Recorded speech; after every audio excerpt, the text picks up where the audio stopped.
Hello, everybody. Welcome to the Relatable Hour with me, Dr. Green. Thank you so very much for joining. I am very excited about today's conversation because I have someone on today that I think is just doing an amazing job in his field and getting the word out about his particular field. And I think the innovation and the innovative ideas that he's had behind it is going to be really, really just exciting to hear about. In particular, because of the field that he's in, it's not something that we necessarily talk a lot about. But I think with his knowledge and the things that he's going to bring in this conversation, it's really going to open your eyes to a lot of great things. And so I just thought it would be a great idea to have him here. And I'm so glad that he is. Mr. Marcus Baker, how you doing, sir? Good. How you doing, Dr. Green? Man, I'm doing great. Thanks again for joining. And like I said to you before we started, just kind of starting this conversation, I'm just really impressed with the work that you're doing and how you're going about doing it. It's really amazing.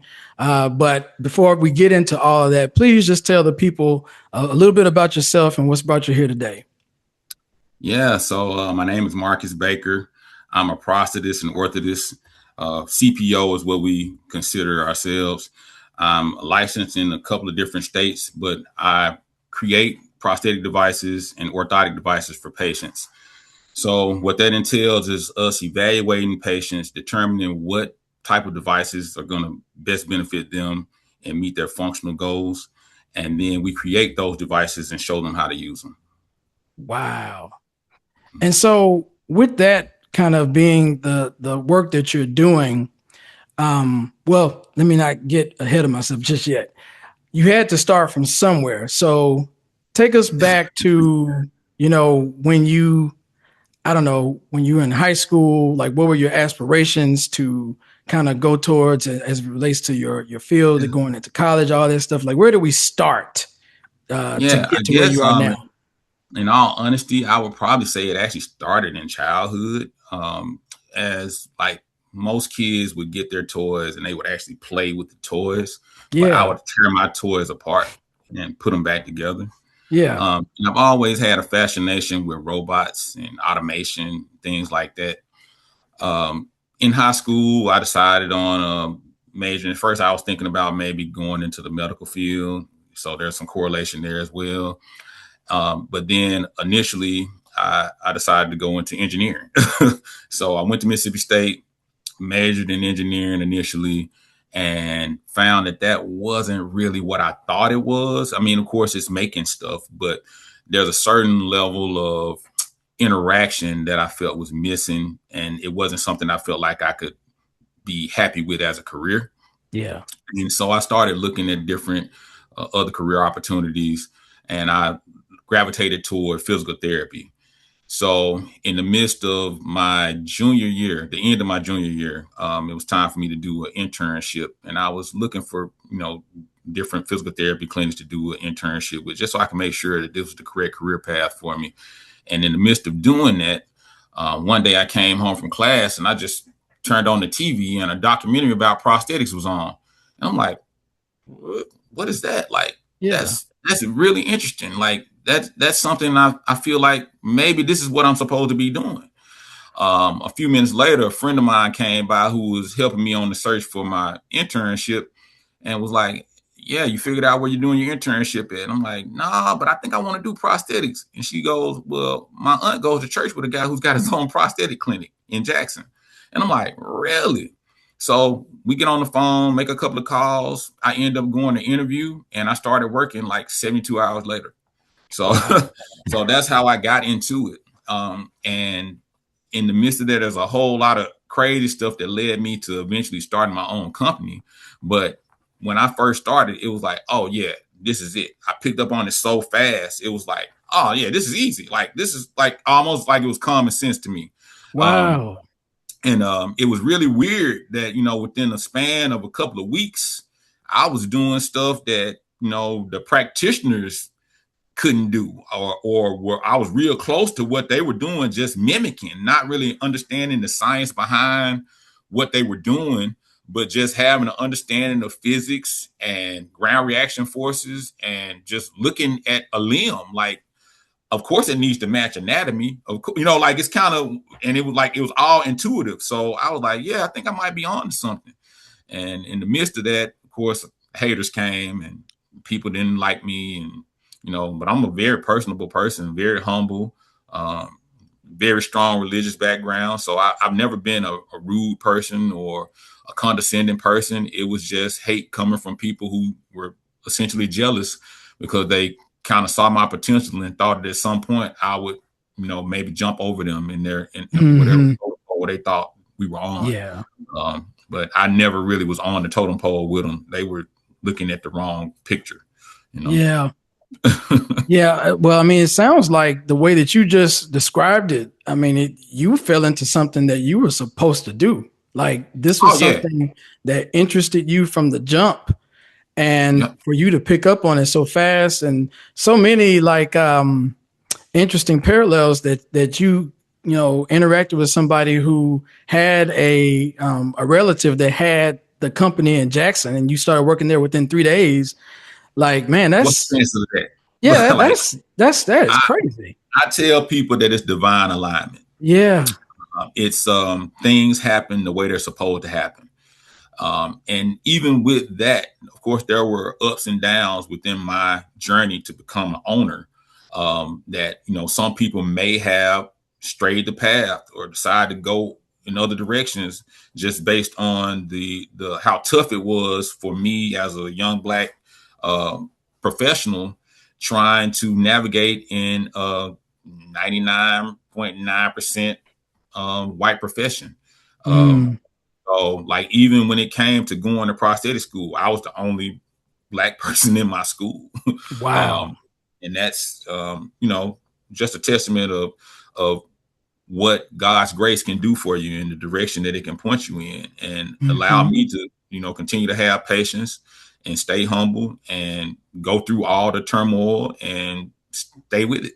Yeah. And So, just going back, I want to talk about you actually going through the school and being the only black person in the entire school. Like, how was that experience alone? Just being in that atmosphere, knowing that you were the only person, that was African American in that environment, and learning in the capacity, trying to absorb all that you could so that you could, get out and start working. yeah, it was different, but at the same time, I feel like I was really built for it. I think my experience in Mississippi State also Yeah. helped. Yeah. By us going to a majority white or predominantly white institution, it allowed us to be able to navigate in different arenas, be able to socialize with people who aren't like you or don't Hmm. look like you, so to speak. And it also allows you to be able to understand that even though people may not have the same skin tone, that there's really no difference between people. And so Yeah. just learning that allowed me to be able to get into prosthetic school and truly be able to fit in, and just be one of the students and not be the black kid. Hmm. I think that that's one of the things that we miss a lot of times when we start talking about race relations, and the black culture. It's not a necessity to be like, you're going to be different regardless. Right. Right. So there's not a necessity to essentially bring additional attention for no reason, Right. if it's not going to be beneficial. And Yeah. so it allowed me to be in class and pay attention in class and do everything that I needed to do in order to be able to make sure that I succeeded with completion of that program. So Hmm. regardless of whether it was, it could have been 10 other black kids in the class, I still would have done the same exact thing. I wasn't, shunned upon. I wasn't treated any differently. My instructors, they respected me and they really treated me just like everybody else. And so that also allowed me, when I finally got into the field, to be able to go into these rooms where, once again, not a lot of us in them, Yeah. but I can have dialogue. I can relate to a certain extent based on experiences. And I think that that's some of the things that us as a race, we have to understand that there are times and places for everything. Yeah. And Mhm. I'm sure that like being in that environment too just kind of prepared you for like when you did start working, you were going to be working with a diverse number of people anyway, because Correct. everybody needs prosthetics at some point, and it's not just one demographic of people. So when you got out, talk to us a little bit about getting into that space, you know, rolling up your Yeah. sleeves and getting into it. How was that for you? It actually wasn't. It was a interesting experience because, for one, I didn't have, so with prosthetics and the way that it went when I was in, and it's still a residency that has to occur once you finish with school. And Mm-hmm. so I was one of the few kids in school who didn't have a residency already set up. I didn't have anywhere to go. I was in prosthetic school on a dream. I literally was on a dream. I had no idea where I was going to work. I just knew that this is what I wanted to do.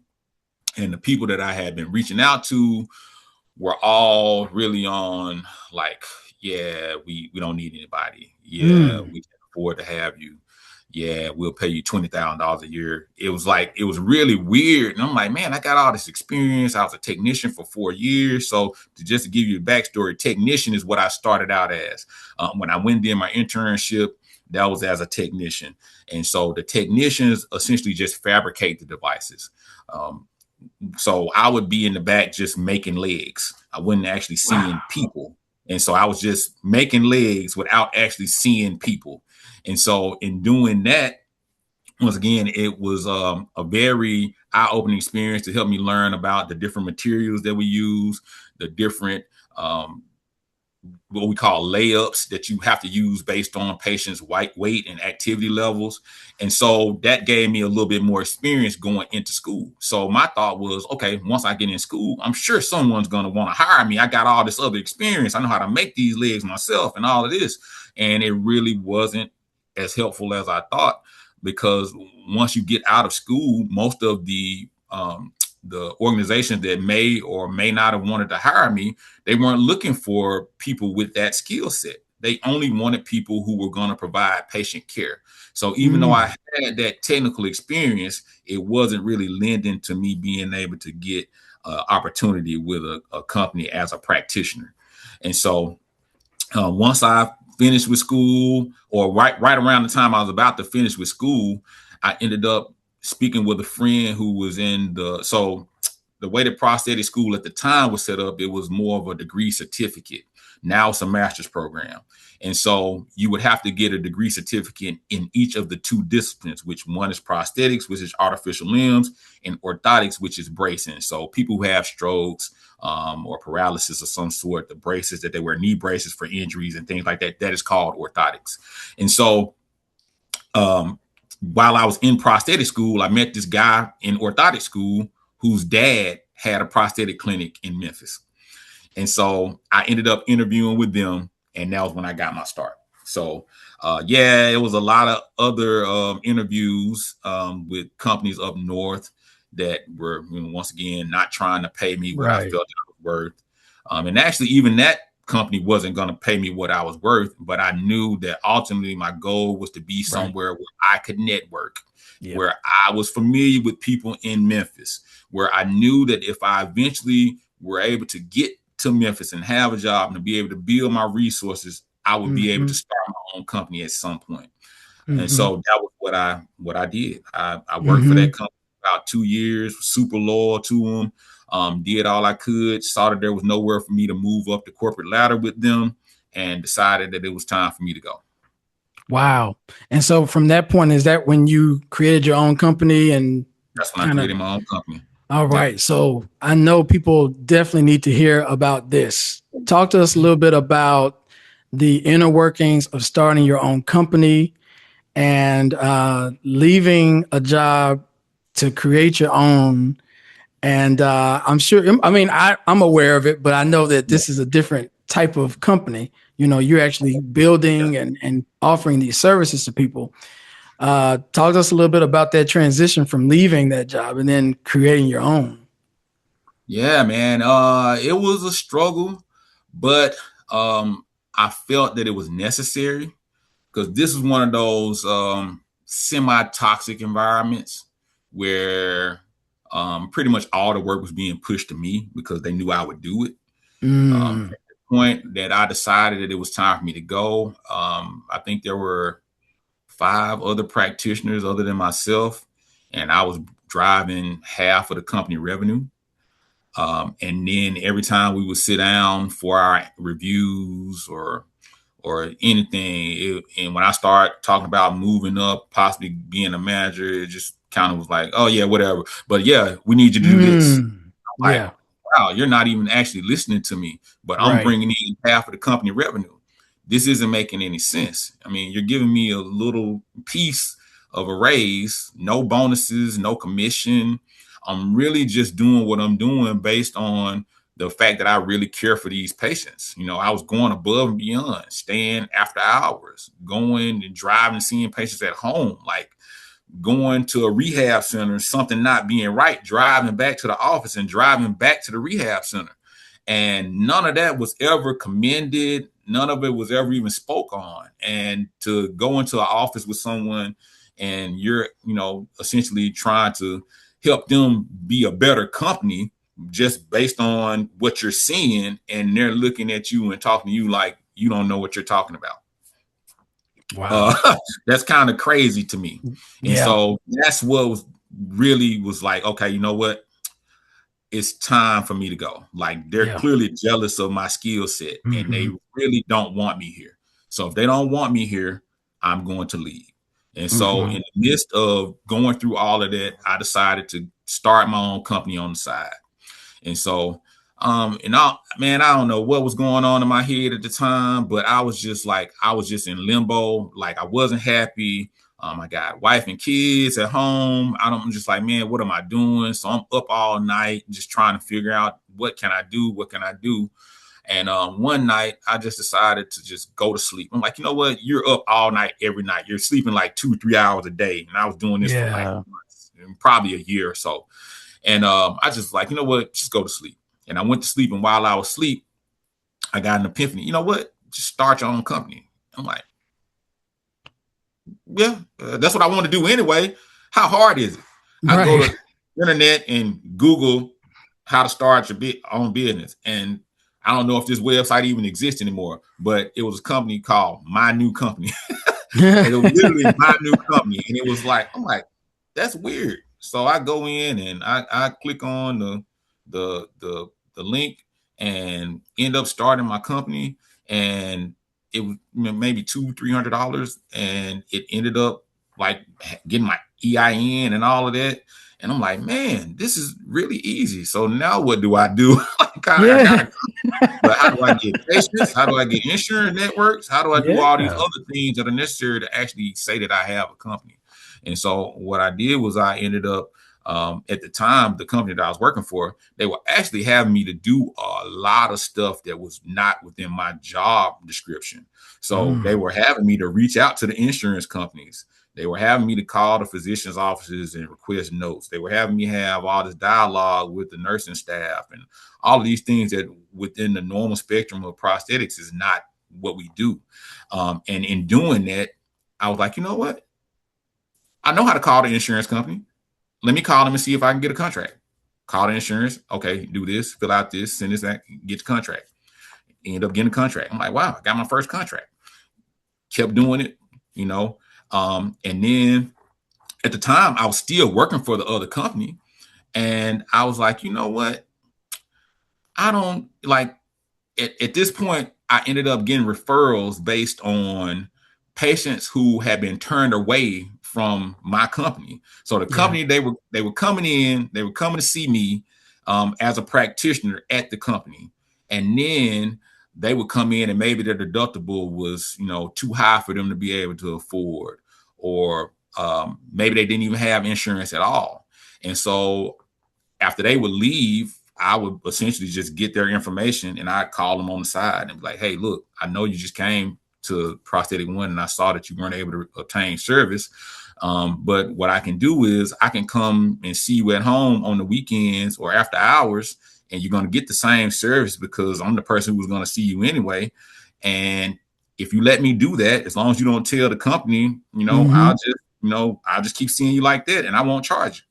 And so what initially was like more of a humanitarian effort ended up turning into a real business. And I look up and I'm making more on the side, seeing, 4 or 5 patients than Yeah. I'm making the whole year seeing 100 patients. Wow. So I'm like, yeah, this Wow. doesn't make sense. So eventually, one day I came to work and I knew this, but my loyalty and the care that I had for the patients that I was already seeing at that office, it really kind of made me decide that, I think I want to stay.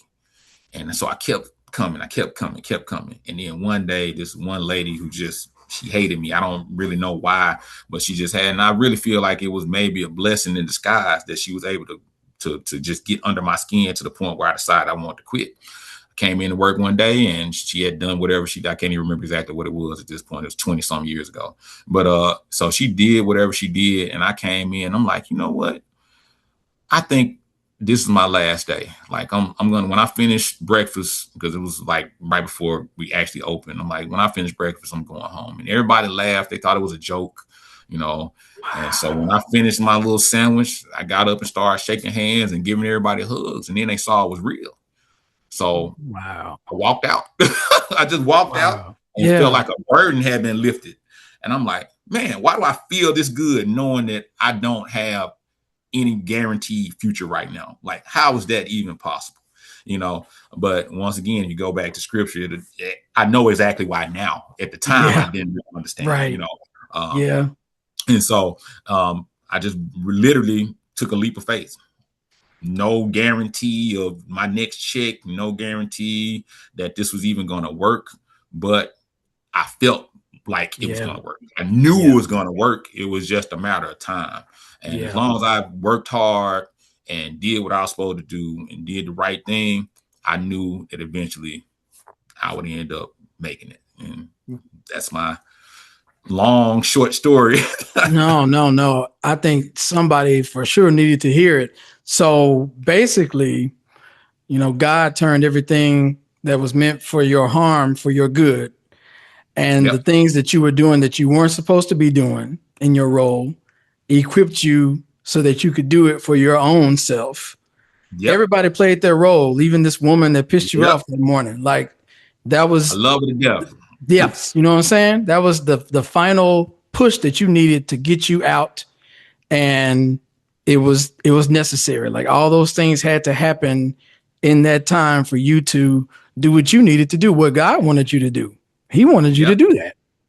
Yep. And the fact Exactly that you how I didn't see it. have, yeah, the fact that you didn't have any fear or worries about making this leap of faith, that just further shows like what God will do in those moments, giving you that sense of peace, knowing that He's got you.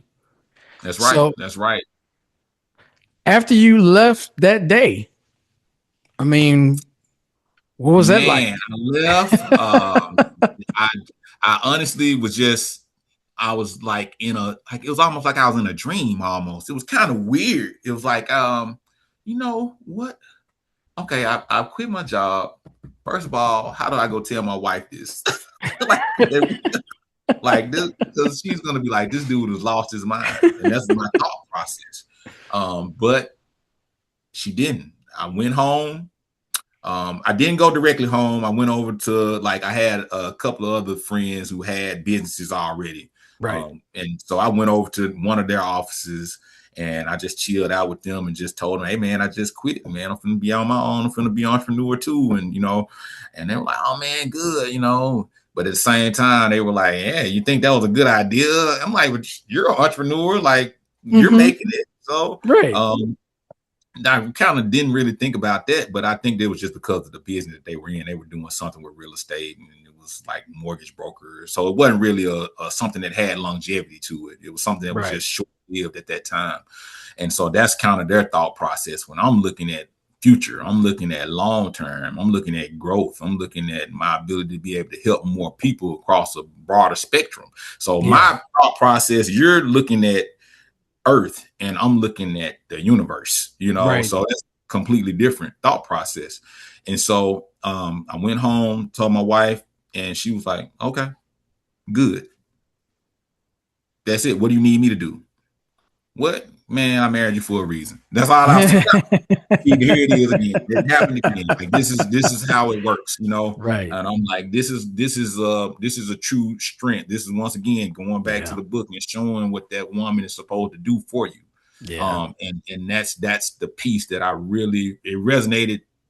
Just it was just crazy at that time because I was, I wouldn't say I was at my lowest. I was at my highest mental capacity, but financially at my lowest, so Yeah, it I was like, understand. yeah. And but that's when you have to once again go back and realize the correlation between happiness and money doesn't really exist. um it's something that we make up in our heads. And yeah, money does allow you to be able to attain more things that could bring you joy in the moment, but overall, I see some of the richest people in the world right now, and if you look at them and look at their soul, you could tell they hurting. Mm-hmm. Say no names or anything, but you could tell that these people are Yeah, not. 100%. They don't even look happy. Like they're Right. like just got a mask on, trying to show Yep. that they're happy, and they're not really Mm-hmm. happy. They got all the money in the world. So once again, that was one of those points where I understood that I could be happy and content with nothing, and that's pretty much how I continued to live my life, from there, and was able to take more risk, able to decide to open a new office in somewhere I've never been, just doing things that would, for normal people or people who are constrained by the thought process of money. This was me just like completely dispelling all that. Man, I ain't got nothing, but I'm finna do this anyway. That's You right. know, and so I think that one of my mentors at one point had me to think on a situation, and I think this will maybe help your viewers as well. If you were on your deathbed and you had 2 minutes to live, what would be going through your head? You Mm, would probably be thinking about all the things you wish you would have done. And that's pretty much what most people say. It's something that they wish they had have done. Maybe somebody they wish they would have talked to, someone they wish yeah. they would have told they loved them. It's Right. all these things that you could have done, Mm-hmm. but what's stopping you from doing those things right now? Because you're not on your deathbed. Hmm. The That's a most important thing revelation. is your life. Yeah. The next breath you just took is the most important thing in the world. Everything else does not matter literally at all. Mm-hmm. If I'm not breathing, does it matter whether I own a business? Right. Right. Yeah. That And that is so so that true. it doesn't matter. None of the other stuff matters. And I think that him doing that and instilling that in me just put a whole lot more drive in me. And actually, this is someone who I was talking to recently within the last year. And that is the reason why you now see me on social media. Because up Ah. until then, I was like, man, at one point, I'm gonna do this, I'm gonna do that. And it was really just me holding myself back. I was procrastinating, Mm, there's nothing stopping you from doing the thing that you want to do right now. Yeah, you might not have the finances for it, but there is still a way. There is another way. You just have to figure it out. That's it. It's really all to it. You absolutely. just got to figure it out. Man, so many things I'm getting from that conversation and just what you've shared. Well, first off, I'm glad that you listened to doing the social media posts because that's how we even connected. Because I am still drawn in every time I see them because you are teaching things about the world of prosthetics, and it's not even about like use me for business. It's not that at all. It's just me, as in you, just spitting knowledge about a Yeah. world that most people don't know about and talking about the things that people need to know about it that are involved with it. So I'm glad that you did that, and I'm also glad that whatever it took for you to get to where you are to start the company, you did it. And it seems like you're not at a place where you're procrastinating anymore. And I want to get back to the social media soon. But before I do that, talk to us a little bit about, when you first started the company and you got everything in line to go and do all the services that you currently do. How was that experience? How has it been, now that it's solidified and it is where it is? Talk to us a little bit about all that stuff. Yeah. Well, I'll tell you one thing. It was not easy. I luckily, once again, the blessing of being a technician, I had good hand skills. Yeah. So I couldn't afford to rent a space. Um, and because of the company that I was working for previously, they had equipped me with an ability to go and do clinics that were miles and miles away. So particularly I would go do this clinic that was 3 hours away. And so at the time, there was not a lot of equipment that was made to be mobile for prosthetic servicing. And so I would have to just kind of wing it. I'd be 3 hours away from the office and I got this patient that needs this and I don't have the tool to do it. So now I got to figure out what I can use that I have with me to make this happen. And I would do that. I would end up, doing something and fabricating. I mean, I've even, for example, there was someone that needed something sanded and I had no sandpaper or anything to sand anything with. So I ended up grinding it on a brick, like, like that kind of stuff. So, and so in doing that, it essentially geared me to be able to practice without an office. And so I built a little lab in my garage and Wow. made all my own stuff to make it work. I knew what I needed to make it work, and what I couldn't make, I would like just find little bits and pieces from Lowe's and I'd make it, like I'd end up Wow. figuring out a way to put stuff together to make it work. And I did that for a couple of months. And in doing that, I was able to get, a couple of people fit, which of course started bringing in a little revenue. Then I could actually start buying real equipment. And I end up finding this really small space, maybe, it was a super small space and it wasn't even really like suited for a medical office, but it was somewhere for me to be able to put my equipment, somewhere for me to be able to put a patient room and a front desk. And that's what I needed to be able to get my Medicare accreditation. And so Yeah. once I was able to get that stuff, I was able to now get out and start moving around, doing some marketing. There was one limitation, though. I did have a no compete clause with the company that I was previously working for. And so I could not go back to any of the facilities that they had been servicing. And I couldn't see any patients within a 50-mile radius of where they saw patients. And so that actually pushed me to the Delta. So the majority of the patients that I was seeing, I was driving from Memphis down to Cleveland, Mississippi, which is Wow. about maybe an hour and a half, 2 hours away from Memphis.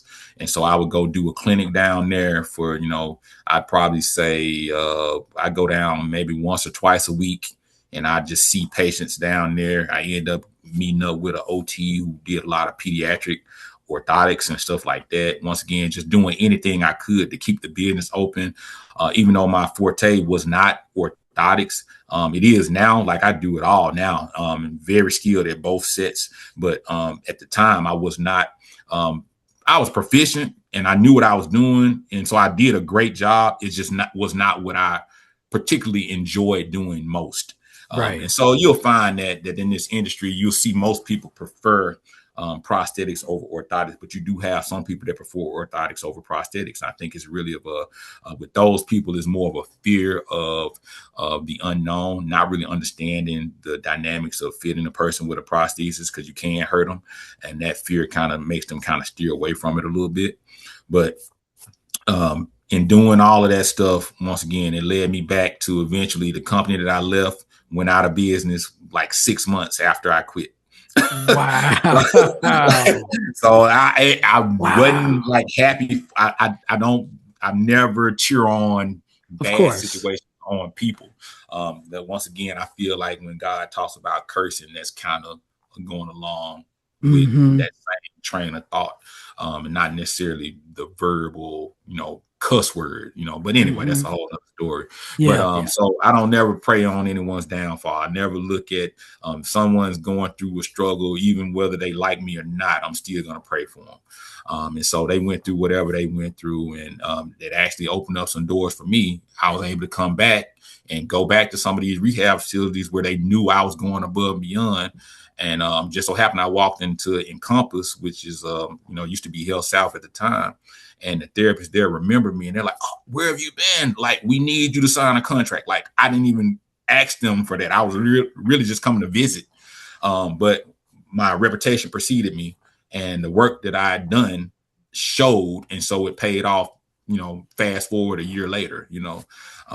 And so once I finally got that rolling, I ended up moving into a bigger office, then a bigger office. And now in the office that we have now in Memphis is actually my office. And we have three other offices, one in Atlanta, which was actually in Tucker, outside of Atlanta. Then we got one in Arlington, Texas as well. wow. Yeah. Taking that leap of faith was so worth it, man. I mean, So he made it worth your while, and it's amazing that like we don't know. We never know like what's gonna happen on the other side. We know it's gonna be good, but we just never know how good it's going to be yeah. on the other side.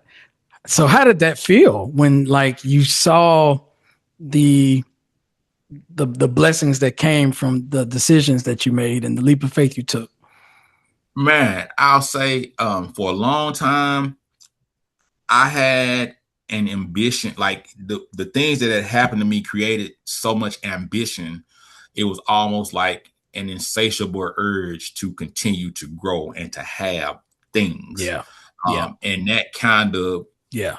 took me off the path a little bit because I was looking more at things and what I didn't have versus what I had and what I actually want. And so that kind of made me go stagnant for a little while, just content. And it was okay. And I wasn't as happy as I am now.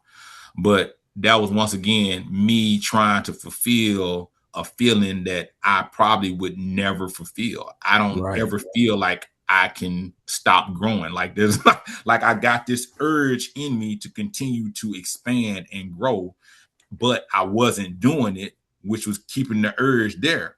But now that I'm doing it, the urge isn't as strong as it was, and I'm in a much happier space as far as where I am and where I'm going. Because ultimately, the goal is to continue to spread love and help as many people as I possibly Right. can while I'm here on this earth. Right. And I know that you're doing that quite well because, like I said, in those the videos that you do post, that's all I see. I see you sharing knowledge about your field, but there is a certain level of care and concern about what you're talking about. And Mm-hmm. so you said that you stopped procrastinating with the videos, but what made you want to talk about what you talk about in your videos? Yeah, the majority of what I talk about in the videos is just because of misconceptions that I've Mm-hmm. either heard from patients that have come from other places or experiences that I've had with other practitioners. Mhm.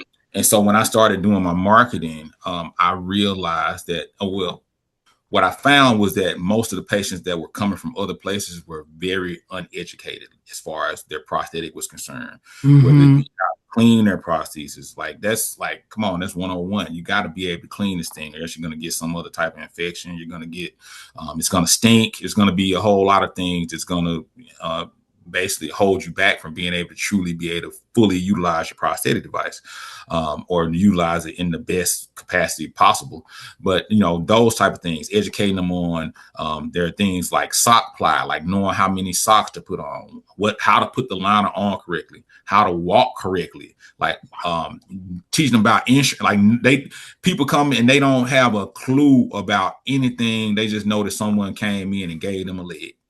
And I'm like, this is insane. So when I started marketing, and I'm going around to the different physician offices and surgery centers and things like that, I really started putting my educational spin on everything we're doing. Like, this is about the patient. I made up brochures and pamphlets and catalogs to talk about the process. Like, this is what happens when you have your leg cut off below the knee. This is what's occurring. This is the step to rehab.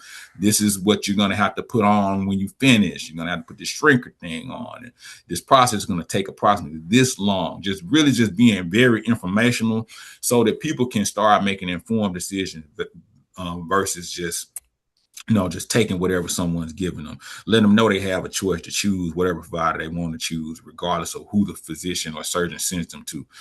Like, these are the things that they don't know. Knowing about your insurance and how your deductible makes a difference and things like that. So when I started developing these podcasts, not podcasts, but the social media, that was when I kind of like, you know what? This is what I found over these last 22 years to be the most uneducated. Like, the people are less educated on these particular topics. And so I'm going to focus on these topics and just really just bring awareness and education and allow them to be able to go, whether they're in Ohio or Idaho, it doesn't really matter. You can look at what I'm saying and you can use this information and you can find you a good process or a good situation as far as prosthetic care based on the information that I'm giving them. And so that's really what it was all about. Just really just trying to be as informational as possible. I'm genuine. It's 100% genuine. It's really me. Like, it's not like someone said the other day, like, why'd you need AI to do this? I'm like, it's not AI. Like, I don't even know what made you think this was AI. It's just me sitting in front of the camera talking. So Right. I don't know. They might say this is AI. I don't know. But that was really kind of weird for someone to say that, especially given the information that I'm giving. Like, regardless of whether you thought it was AI or not, did you find that information helpful? Can you use that information to help someone else? Like, what are we doing at this point? And so, you're talking about, you're really just saying something that doesn't really have anything to do with what I'm trying to accomplish. And so that was kind of the thought process behind the message in my social media strategy. And so I'm going to continue on that path, and I've got more to come and more that I'm going to do and some additional scripts. And I'm also going to be doing some things that will be a little outside of the realm of prosthetics as well, moving forward, where we'll be trying to help some people in need to acquire the things that they need to try to help them in their day-to-day activities. So whether that be building a ramp, whether it be obtaining furniture, creating usable or ADA spaces, because people that are, it's not something that's predicted when a house is built that it's going to be ADA compliant. And so, you got people that have houses with sinks and they're in wheelchair and they can't even get to the sink because of the way that the sinks are made. Like, little stuff like that. No handrails in the shower or no handrails near the toilet, so they can't even transfer correctly if they're in a wheelchair. Like, just all these different little things that that we see when we go out to people's homes from time to time, because we do that every now and then. It's not something that's normal, but if they have transportation issues, I'm not going to let that person go without. And it's one of those things that I just take it upon myself, like, rather than waste my practitioner's time, or not necessarily waste their time, but rather than taking their time away from other things they could be doing in the office, I'll just go out and see the patients at home. Yeah. Well, I'm very thankful that you are doing those videos, because they are doing exactly that.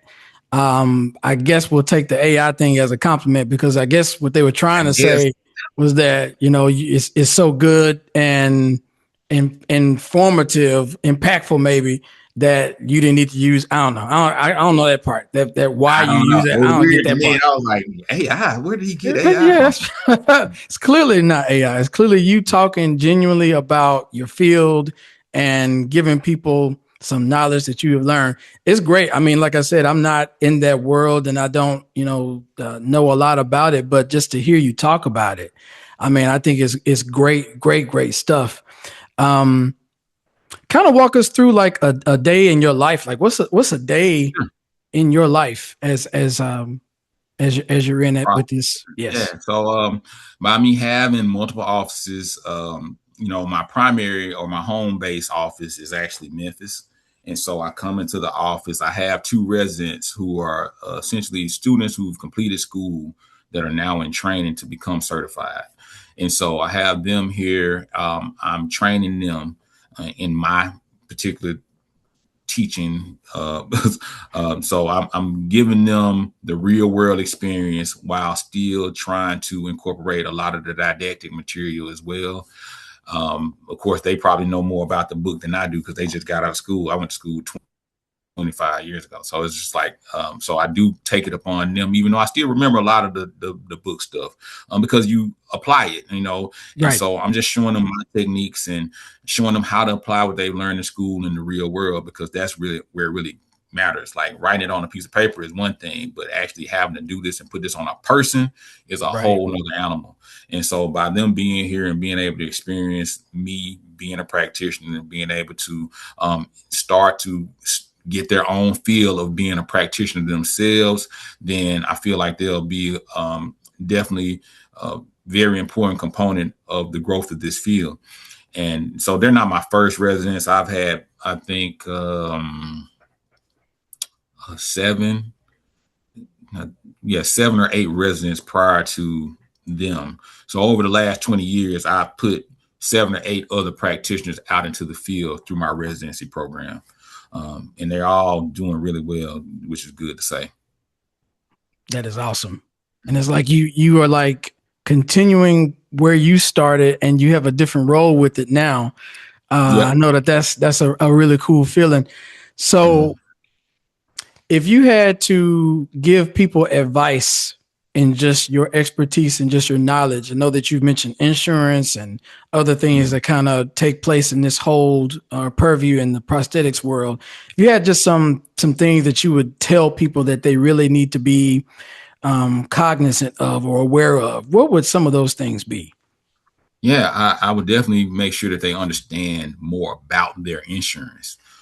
Insurance at this point has become a whole lot of take and not give. Uh, Mm, we're paying a premium monthly to be able to pay a deductible or a copay, and then have all of that reset at the end of the year, so I can start back paying this premium and this copay all over again. Eventually, unless you have some catastrophic injury or something that requires surgery, you're never getting back what you've paid. You paid all this into the system that isn't really helping you. And so when it comes to prosthetics can be very expensive. And so the most basic leg is probably going to cost you anywhere from $3,500 to $5,000, and that's just the most basic below the knee prosthesis with without a lot of bells and whistles.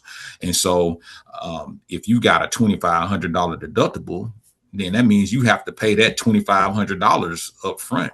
And that's actually on the low end nowadays for deductibles, because I've seen deductibles that are 5, 10, things like that. And then, of course, there are other things that people don't really understand, like their co-insurance. They're just really, people really need to become more educated on insurance in general. They have these Medicare Advantage plans that people are signing up for. Yeah, they're giving you an extra $200. They're like literally physically giving them either gift cards or a check for money for being on their insurance. Now, why that's not a kickback, I don't know. But whatever the case, they're able to legally do this for some reason. And these people are signing up to get this extra $200, but then they come to their prosthetic company and they expect them to eat the $5,000 deductible, like, so you can get mm-hmm. dollars a month. And even if you did that for the whole year, it's still only $2,400, which is still less than half of what you owe the prosthetic company. So people just need to be more aware of these numbers and this insurance. The insurance game is a shady game if I've ever seen one. Um, I hope I don't bring any flack to your station for talking about it, but No. yeah, but this is a very crazy time within the healthcare industry, and I'm not the only one. Prosthetics isn't the only industry that deals with this. This is pretty much across the board. I Wow. talk to some of my physician friends, and they talk about how they're doing knee surgeries and getting paid $800. Like, it just doesn't make sense, you know. So once again, be aware of your insurance, be aware of what your deductibles are, be aware of what your co-insurances are, your out-of-pocket expenses. Like, all of those things are stuff that when they try to sell you, they're not going to even really talk about those. It might be briefly mentioned, but they're not going to go into a lot of detail about that, because they know that in doing that, that's going to make you a little leery of continuing with their insurance. And they'll, you know, you're going to make you start looking around and checking around if they start talking about that kind of stuff too much. Mm-hmm. Yeah. So I know somebody that's listening to you right now probably has the urge to leave a job and start their own company, Mhm. and they are afraid and they are miserable and they are not being utilized for what they are worth. Mhm. What would you tell that person that's listening to you, Mhm. and what would you tell them to, motivate them to go towards their calling? I would tell them to, for one, get into the book, get into the Bible. One of the things that people don't really understand or realize is that um, the disciples had nothing, literally nothing, but they had everything. So if you believe in yourself and your ability to do whatever it is you're trying to do it. There's no reason to wait. There's no reason to put it off. You're making up excuses in your own head and you're fighting against yourself. Don't do it. You already have it. You've already won. It's already been told to you. You just got to believe in yourself and do it. I couldn't agree with you more. One last question for you. Yes, What sir. is one word that personifies who you are? Hmm. Ooh, that's a good one. One word. One Uh, word. driven. Mm.